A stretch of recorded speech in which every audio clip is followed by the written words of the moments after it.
Good morning, everyone. How y'all doing? Today I want to take you on a tour of our front garden.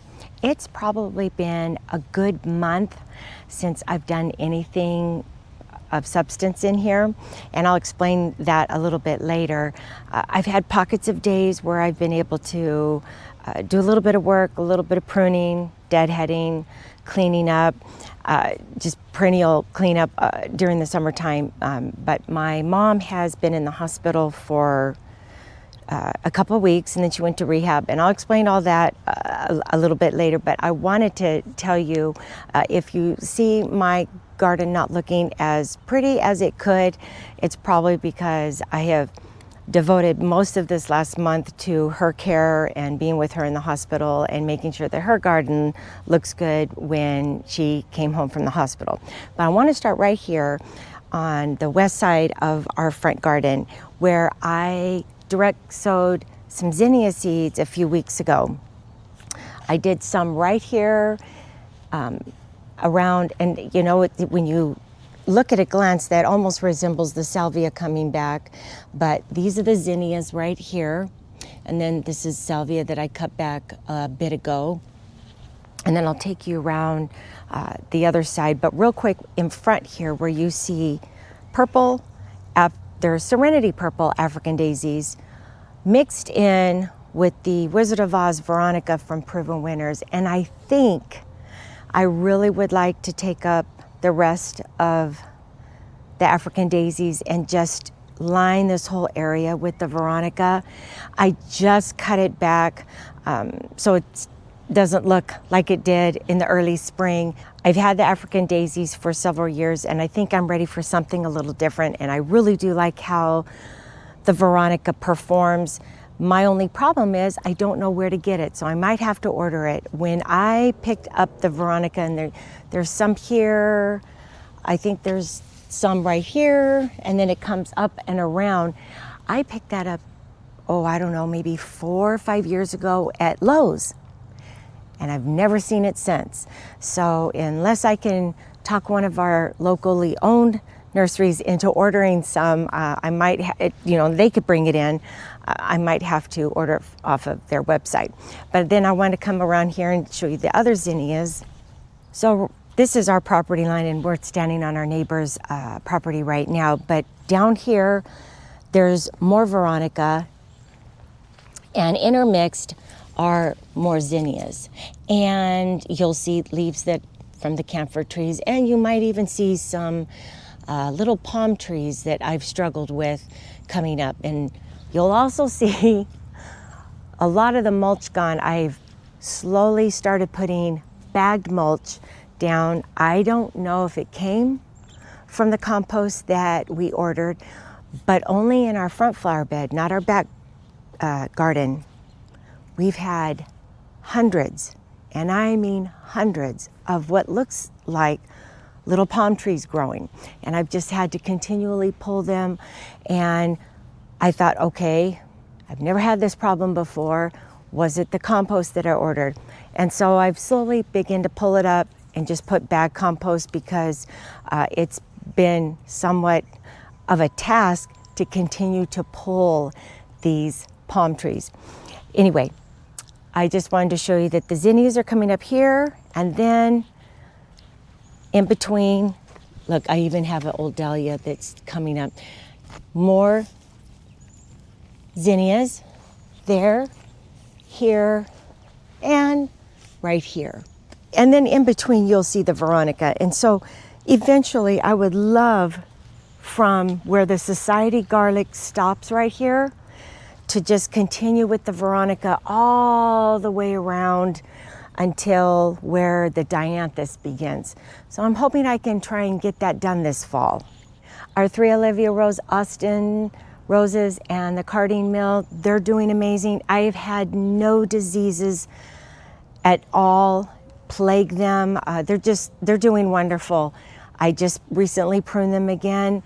I've had a select few days where I've been able to get in here and get a few things done, and they have been producing roses here and there, but nothing, of course, like they do in the spring. The sun is beginning to peek through our redwood trees, And you'll see where I've started to add new mulch here in between the dianthus. And this is Supertunia Vista Jazzberry that I have right here, along with one that I placed way over there. But I really wanted you guys to see my butterfly bush. I have had this thing probably, possibly 3 years, and this by far is the best it's ever looked, even though it's a bit misshapen than when I first purchased it. I think I told you a tour or so ago that I had it back here, and then it just wasn't getting the kind of sun I think it wanted. Then I put it over there, and I don't know, I think it got the sun it needed, but maybe it wasn't getting the water it needed. Finally, I thought, okay, this is the last time I'm gonna move it, and this next early spring, I will try and shape it a little bit nicer, but I'm so happy with the growth it's put on and the blooms. It's one of the pretty plants and perennials that's doing very well for being so neglected this season. Coming up here is more of the dianthus, and actually all this dianthus, I believe, except for a little 6-pack, I picked them all up on clearance. And so they're different varieties here. And then the coneflower, the echinacea that I have between the 2 geraniums swooping around here has been performing well, and they have just been, I think I got a couple of 6-packs of them, and I have them wrapped around coming over here. Been very happy with those. And then this is the last of the zinnias right here, if you can pan in on that real close. And those seem to be doing really, really well. And you're probably thinking, oh, why didn't you thin them? Well, I probably should have.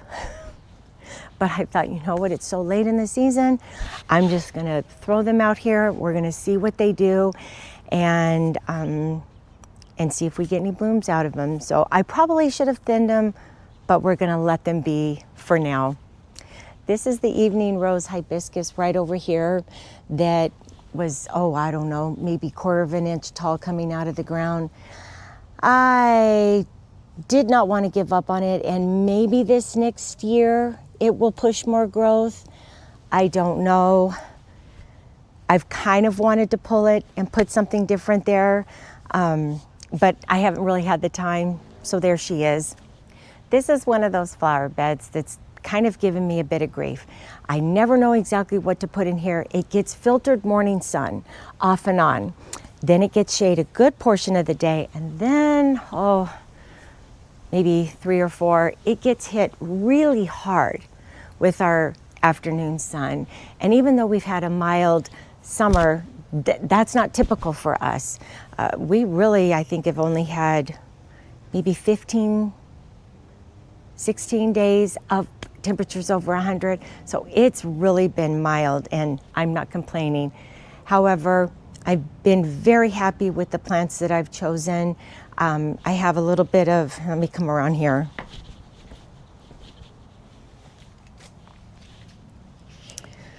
I have 2 little cat's pajamas nepeta that I just recently planted. And then this is the candy corn spirea that I'm so glad that I took from that side of the wall and put it here on the fence. It just looks amazing, and I've been very thrilled with its growth. A little bit of lamb's ear. I don't even remember what I had here in the corner, but I picked up a couple of Breath of Heaven on clearance. So I put one here, and I put one over here. And the mondo grass has been a real winner that I've lined this area with, and been so happy with that. I've thought about maybe putting in a different kind of ground cover intermixed, and I still think I want to do that. I'm just not sure exactly what kind of ground cover. The salvia I just recently cut back. The heuchera, you can tell it's been eaten. We do get grasshoppers here, and the pinchers, and I've just now started spraying them, and hopefully they'll rebound. And I probably should just get rid of the leaves that have been eaten, but all in all, I'm very happy with them. The zinnia walkway is a prime example of kind of what's happened to me this last month. I did not get all my flats in the ground soon enough, and you can tell that I have different varieties intermixed with these. And the exact name of the zinnia that I planted, it has slipped my mind. I'll see if I can go pull the tag and put it up on the screen. But I wanted to show you. These are the ones that I've normally grown every year. And I don't know, they're not called Sure Shot or they're shortstop. I don't know what they're called now. I am so sorry, that name has slipped my mind. But I nearly lost an entire flat. And so that's why you can tell they look a little different. However, they're very healthy and they're doing well. I just recently deadheaded them this week. And what I've decided to do is I really like these kind of pom-pom almost looking zinnias, and I have waited till they are almost completely dried before I deadheaded them, and I'm going to take the seeds from them and see if I can get the same variety, all of them direct sown next spring. Fingers crossed. But I'm very happy with how they look, and they're going to continue to grow and carry us all the way through November, just because we have such a long growing season. Just don't pay any attention to the different variety right here, because it does look a little funny. Up here where I have Let's Dance Blue Jangles and early blue hydrangeas, I've already begun pruning back just the most crispy looking ones. Next week I will come through and I will prune them all back, which is going to be near the 1st of August. And I never really got a chance to really show you what they look like, and they did look very beautiful this season. A little bit of Haconocloa that I have intermixed. The Limelight, although probably the most blooms that I've ever had, isn't as healthy as it could be. It has lost a lot of leaves. I think it's been getting too much water, possibly. I am not sure, but something I will definitely need to address. But I am enjoying the blooms. Around here, I have a couple things of verbena and Supertunia bubblegum, which could look more full and more colorful. However, I did pick them up on clearance, and I was just kind of putting them in here to see what would come of them, since I struggle every year with petunias. Knowing that I was successful growing the clearance ones, next year I will purchase them right when they come out in the spring, and I think they might look just a little bit more full next spring if I can get them planted here in the same spot, knowing that I had success with them this year. These 3 Sunshine Ligustrum, I recently pruned again, and you can just tell they're already putting on new growth. This one was reaching the Japanese maple. And every time I'd come home from my mom's house, I thought, oh goodness, we've got to get after these. So we've pruned them twice now since spring, and they could use a little bit more shaping. My husband actually wants to move these, or at least move one of them, and I think because he doesn't like that they're getting so big. And so maybe this next year we'll try and take them down a little bit more so they don't compete with the miscanthus grass back here and the maple tree. Yeah, I really do like them, but he just thinks they're a little bit too big. We are slowly but surely painting this house, and we recently painted this wall. And a few years back, I tried to plant moss along the base of this area, and it just, parts of it grew, most of it didn't. I just think it was too hot and too sunny. This is an area of our garden that gets mostly shade all day until the sun begins to set in the west, and then it's just hit hard. And this is what I would like to plant. And this is like a variegated vinca. very difficult to find. I have 8 of them that I'm going to start right here. And then I was shopping online last night. I didn't order them. I have to go in and make sure I get them ordered. I want to put 3 trellises up here. And so that, because this is such a big wall, I think that they would look real pretty growing up the trellis. And they produce a real petite blue flower each spring. I thought about maybe doing an espalier, but I thought, ooh, that might be too big of an area. I don't know. I did, because to do an espalier, I kind of would want to do it all the way to the top. I wouldn't want to just stop it midway through the wall. So instead I thought, well, what if we get 3 trellises, measure them, get them centered in the middle of the wall. Now don't zoom in too close to the window because I need to clean my windows.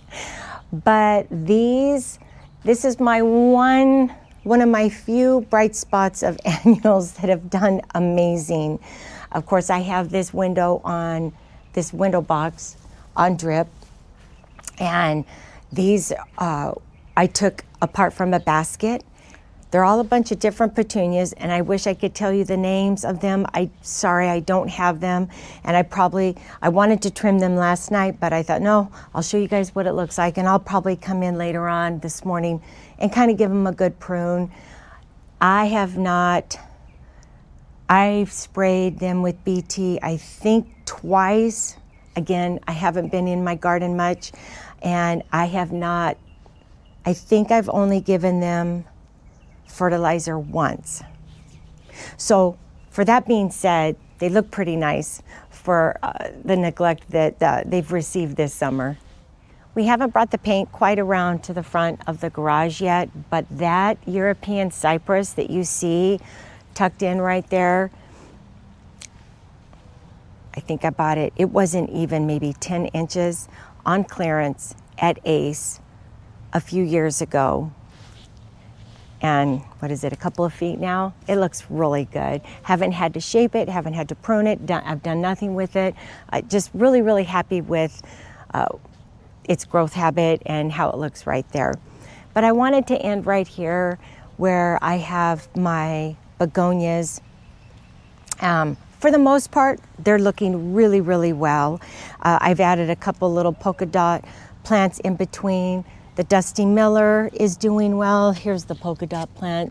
I just bought a little 6-pack and thought, oh, you know what, I've had them in pots, but I've never put them in the ground. I thought, let's see what they do here in the ground. The ferns are doing well. I just recently cut back most of all the agapanthus blooms. Didn't really get to show you much of those this year. The lemon lime heuchera is doing very well. And then around here, a few weeks, maybe, it's been well over a month, I planted penstemon, and I picked that up on clearance, and you can tell it's starting to push new growth and whatnot. So I think next spring is when it will look at its prime. I haven't killed any of them yet, and they all seem to be doing really well right here. So I wanted to briefly explain why my garden doesn't look as good as it could, and that's because about a little over a month ago, my mom had to go in the hospital, and I wanted to kind of explain how we were able to find her in the condition we were, and that was because I have my mom on Life360. I'm not sponsored. Our 2 boys and myself were on Life360 many, many years ago when they were in school. My husband wasn't. At the time, he had his career, he would go to work for minimum 2 days. Most of the time it'd be 2, 3, 4, 5 days at a time. And I thought, well, we all know where you're at. And he never seemed to be interested in being on it. Fast forward many years, he says, well, I want to be on this thing. I want to know where everyone's at. So we put my husband on it. And then when my mom's husband passed away back in 2020, my mom at that time was still traveling to the Bay Area to visit friends, and I thought, you know, Mom, if you were to ever break down, I wouldn't know where you're at to come and help you. Had he not passed away, I wouldn't even have thought to maybe put her on it. And she was a little hesitant at first, but she's okay, that's okay, I'll get on it with you guys. And about a month ago, my husband and I, ironically, were looking at homes that had an ADU so she could live a little closer. Although she lives in town, because Fresno is so big, she's about a half hour away. And I happened to look at Life360 to see if she was near us, running errands, to say, hey, come by this house, I want you to take a look at it. She was at home, but I noticed that her phone was at 60%, because on Life360, you can see if they're charging their phone, if they're driving, you know, how long they've been in one place. And I thought that was odd, but I didn't think anything of it. I had just talked to her late the night before. Fast forward Sunday morning, and I looked to see if she was driving to church, because I knew this was going to be her first time back to church since getting her boot off. And she was not driving. And her phone now was showing 40%. And I thought, okay, something's not right. She charges her phone. The church we attend is about 2 blocks from our house, so I knew my mom had to leave really early to get there. So I started calling her home, calling her cell, no answer, no answer. We have keys to her house, and so we made the drive out there to her house. And when I pulled up, sorry, do you know this whole time I haven't cried once? All her plantation shutters were closed, and it was about 10 o'clock in the morning. And I thought, oh, I have to be ready for this. Because my mom is, you know, she's an early riser, she's up, the blinds are open, she's doing her thing, she's super independent. So when we walked in, her 100-pound dog was right there next to her, curled up next to her recliner.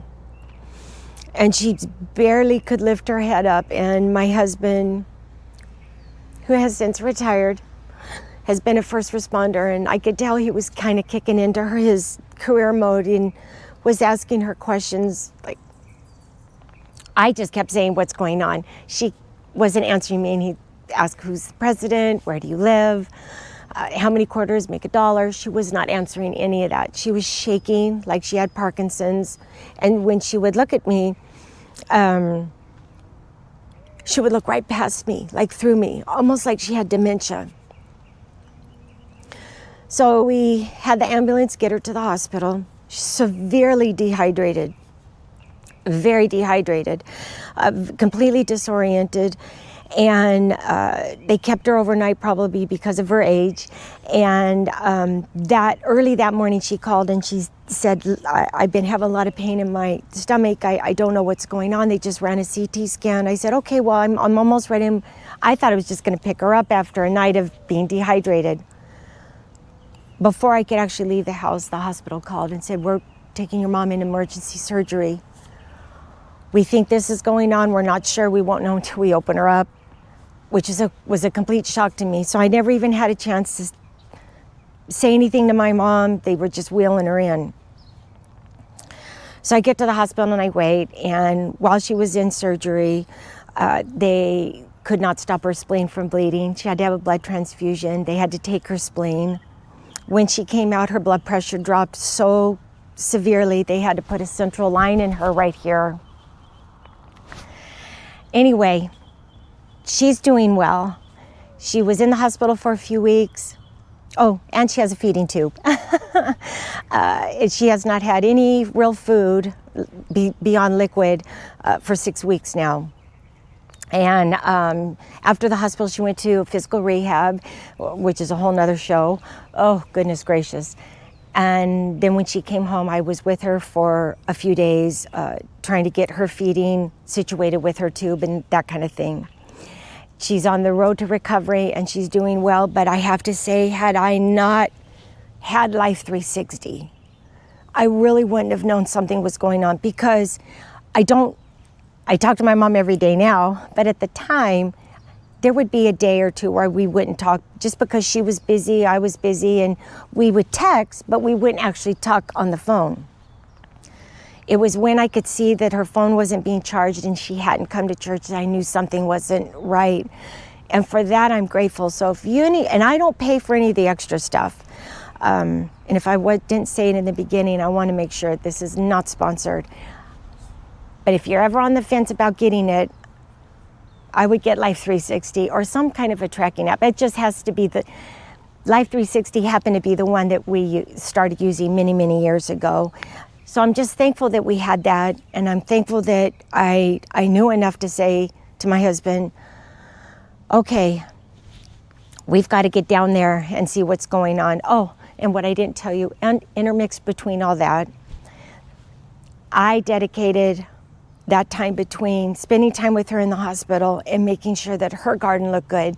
And so I was okay letting mine kind of take a back burner, because when I brought my mom home, I wanted her garden to look really good for her.